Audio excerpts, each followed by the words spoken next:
আমি spider lily plant খুঁজতে গেছিলাম, কিন্তু আমি দুর্ভাগ্যবশত স্পাইডার লিলি প্ল্যান্টটা পেলাম না।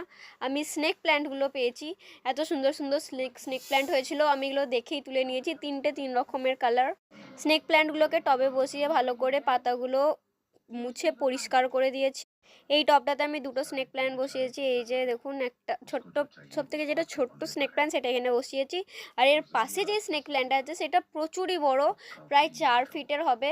এই স্নেক প্ল্যান্ট আমার সব থেকে বেশি ভালো লেগেছে। ওর সব থেকে ছোট পাতাটা আমি ধরে টেনেছিলাম, কিন্তু এই এত বড় প্ল্যান্টটা বেরোবে আমি আশাও করিনি। এই গাছটাতে একটা ফুলও আছে। স্নেক প্ল্যান্টে ফুল কেমন হয় সেটা আমি আগে জানতাম না।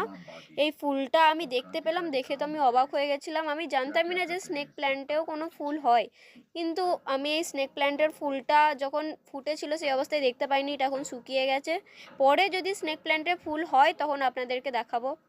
এই স্নেক প্ল্যান্টগুলো আমি যেই জায়গা থেকে নিয়েছি, পরের ভিডিওতে আপনাদেরকে সেই জায়গাটা দেখিয়ে দেবো।